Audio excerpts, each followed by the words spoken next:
Hey, comment il est? J'espère que vous allez bien et que vous avez passé une bonne Saint-Valentin. Dans cette vidéo, je vais vous montrer comment je réalise cette pose et comment je fais ces fameuses roses dans du Blooming Gel.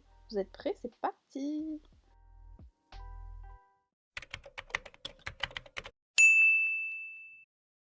Je vais faire une pose complète. Du coup, j'ai déjà fait ma dépose de la pose que j'avais fait pour la Saint-Valentin dans ma vidéo précédente. Je vous laisse aller checker ça sur ma chaîne si ça vous intéresse. Je commence bien sûr par travailler mes cuticules. Du coup, je prends un repousse cuticule et je viens les pousser et les gratter un peu.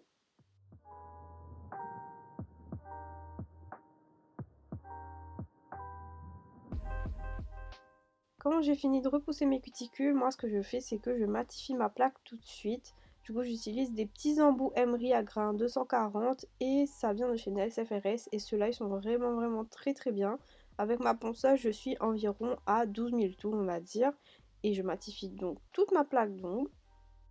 Je le fais avant de venir soulever et couper mes cuticules comme ça si jamais il y a des petites peaux qui se soulèvent entre temps, il n'y a pas de souci après. Je dépoussière bien, ensuite je viens prendre un embout flamme à grains rouges, donc celui-là vient aussi de chez Nails FRS. Et je vais passer du coup en forward de tout le côté gauche de mes cuticules et en reverse tout le côté droit. Je suis à 15 000 tours sur ma ponceuse et en fait je vais venir bien soulever les peaux à chaque fois que je le répète. Mais faites quand même une formation pour les manucures, c'est toujours utile et c'est assez précis, du coup c'est mieux de se former. Je viens ensuite prendre mes ciseaux à cuticule qui eux aussi viennent de chez Nails FRS et je viens couper les petites peaux que je viens tout juste de soulever. Donc là faites très attention à ne pas vous blesser et encore une fois formez-vous à ça, c'est toujours mieux.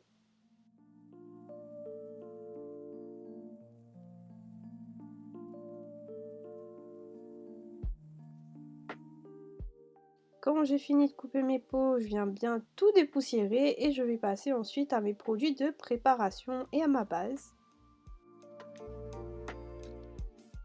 Je vais donc mettre mon nail prep et mon primer sans acide et je vais aussi utiliser une base Beauty-Luxe, donc c'est la gamme sans éma, parce que je vais faire des extensions en demi-popite par la suite. J'applique mon nail prep pour bien déshydrater toute ma plaque d'ongles et ensuite j'applique un tout petit peu de primer juste pour l'adhérence. Je viens ensuite appliquer une fine couche de base partout sur mes ongles. Je fais bien attention à ce que ce soit très bien appliqué sur les bords et au niveau des cuticules. Et quand c'est fait, je catalyse 60 secondes sous ma grosse lampe.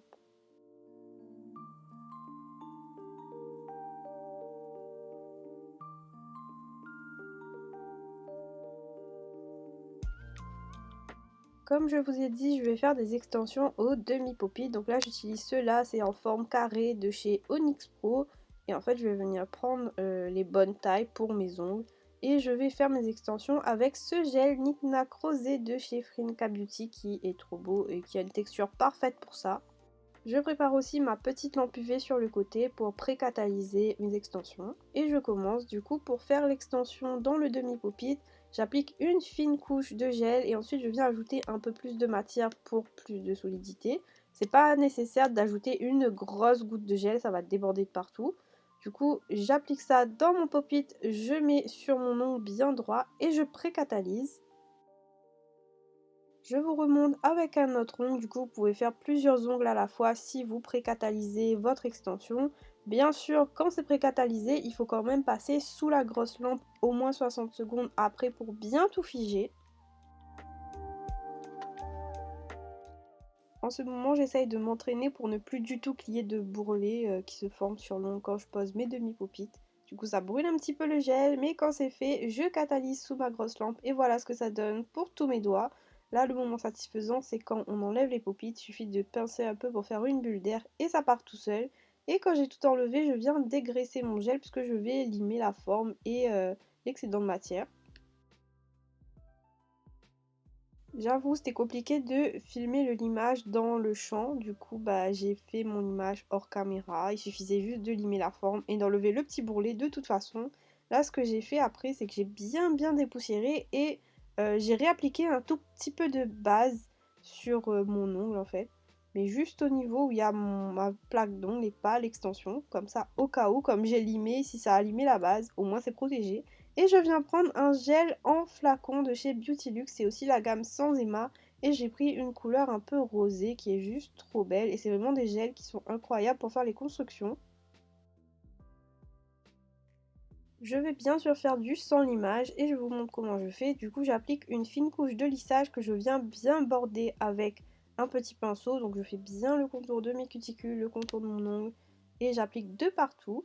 Quand c'est fait, je viens prendre une goutte de gel que j'applique au niveau de mon apex. Je la pousse vers les cuticules et je la tire vers le bord libre pour faire travailler la gravité et que le gel se place correctement. Je retourne mon ongle et quand c'est fait, je catalyse tout de suite, je laisse pas couler et ça se forme tout seul en fait, la construction se fait toute seule. Il n'y a pas besoin d'avoir une énorme quantité de matière sur l'ongle, je vous remontre avec un autre doigt. Je ne sais pas pour vous, mais je trouve les constructions beaucoup plus faciles à faire avec les gels en flacon comme ça. J'ai de plus en plus de mal avec les gels en pot, genre je trouve que ça coule de partout, c'est pas pratique. Et en flacon, je trouve ça se fait tout de suite, genre ça se fait tout seul, c'est trop agréable. Du coup, voilà ce que ça donne quand j'ai fini de faire tous mes doigts. Vous voyez, il y a juste suffisamment de matière. C'est très bien. Moi, c'est comme ça que j'aime de toute façon. On va ensuite passer au rose en blooming gel. Et là, j'ai pris un petit papier et un stylo pour vous montrer la forme qu'il faudra dessiner dans votre blooming gel avec votre couleur. Donc, en fait, il faut faire un centre à votre rose et ensuite tracer des pétales en quinconce. J'ai préféré vous montrer avant, comme ça, au moment de faire le nail art, vous comprenez ce que je fais plus facilement. Du coup là, vous allez progressivement jusqu'à ce que votre rose vous plaise. Vous faites des lignes plus fines, plus épaisses. Ça, c'est à vous de juger quand vous faites le nail art. À la base, j'allais faire tout blanc, mais je me suis dit que j'allais faire quand même un peu de couleur et faire un dégradé de rose, donc du plus clair au plus foncé. Et je suis partie sur des tons plutôt vieux rose. Du coup, pour les références, là, j'avoue que je n'aurais pas énormément à donner. J'ai fouillé dans mes tiroirs. Je vais prendre un rose clair que je vais utiliser en deuxième couleur. Et je vais mélanger avec du blanc pour créer mon rose bleu plus clair sur les 5 doigts. Du coup, tout simplement, je rajoute une petite goutte de blanc et je mélange. Ça fera mon rose clair, mon rose un peu plus foncé. Ensuite, dans mes tiroirs, j'ai fouillé et j'ai trouvé ce rose là pour faire le rose du milieu, le troisième rose. Du coup, pour le quatrième, je vais mélanger celui-là et le dernier. Comme ça va me créer vraiment un rose intermédiaire entre les deux. Si vous faites des dégradés ou des nuances comme ça, bah, pensez à mélanger vos couleurs. Franchement, ça rendra le truc plus uniforme et au moins ce sera personnalisé et ce sera vraiment les couleurs juste qu'il faut. Je trouvais ce quatrième rose que je suis en train de mélanger là un tout petit peu trop foncé. Du coup, je suis revenue ajouter un peu de rose très clair. Et du coup, voilà, j'ai créé ma palette de roses. Je viens ensuite prendre mon Blooming Gel. Donc le mien vient de chez Beauty Luxe. Ça s'appelle Blossom Gel aussi, c'est la même chose. Et je prends un pinceau avec deux embouts. De toute façon, il vous faudra deux pinceaux parce qu'il y a deux couleurs. Et on va travailler ongle par ongle, c'est très important. J'applique donc une fine couche de Blossom Gel. Vous n'avez pas besoin d'en appliquer énormément parce que sinon ça va couler. Et je commence à faire mes roses. Donc je fais le blanc en bord libre et le rose au niveau des cuticules. Du coup, comme vous voyez, je fais comme je vous ai montré sur le dessin en quinconce. Je fais mon centre et puis je tourne autour de ce centre en jouant avec les tailles, les formes. Mais je reste sur ce mouvement de quinconce. Du coup, quand j'ai fini, je prends l'autre côté de mon pinceau et je fais le rose. Et quand ça me plaît, je catalyse vite avant que ça ne coule.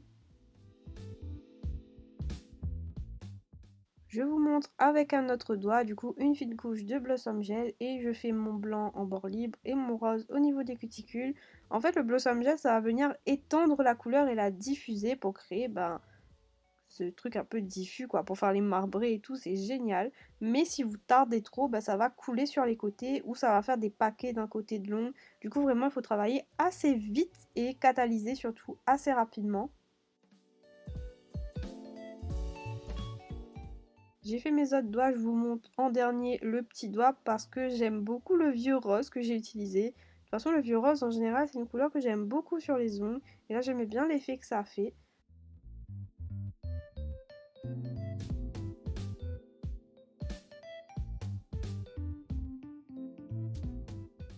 Et voilà ce que ça donne une fois que j'ai tout catalysé. Je sais pas vous, mais moi j'aime beaucoup. Je trouve ça fait un effet baby boomer de rose. Je sais pas si vous voyez ce que je veux dire, mais j'aime beaucoup cet effet et j'aime beaucoup les couleurs. Du coup, j'applique mon top coat. J'ai hésité à mettre un top coat mat parce que c'est vrai que c'est ce qu'on a l'habitude de voir en photo sur le réseau et tout. Parce que oui, je me suis inspirée de ce que j'ai vu sur les réseaux, mais j'ai juste mis deux couleurs. Mais j'ai décidé quand même de mettre du brillant parce que je suis plus habituée à ça.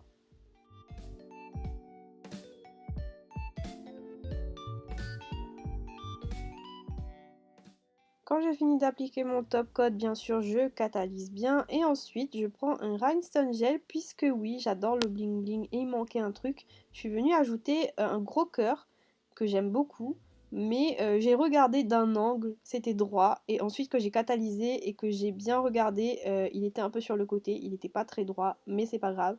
Quand j'ai catalysé une première fois, je viens reborder avec un petit pinceau pour que ça tienne et voilà, regardez. J'aime beaucoup, beaucoup, beaucoup, beaucoup, beaucoup trop ce charm, ce gem, je sais pas comment vous appelez ça, mais ce petit cœur il rend trop bien. Et voilà du coup ce que ça donne pour ma pose. J'espère qu'elle vous plaît, que ce petit tuto vous a plu. N'hésitez pas à me le dire en commentaire, à vous abonner, à liker, etc. etc. J'ai hâte de voir vos retours pour cette vidéo. En tout cas, moi, c'est une pose que j'aime beaucoup et qui fait son effet autour de moi. Je pense que je vais la garder un petit moment. Nous, on se retrouve une prochaine fois pour une autre vidéo. Je ne sais pas encore laquelle ça sera. Mais je vous dis à la semaine prochaine. Bye bye.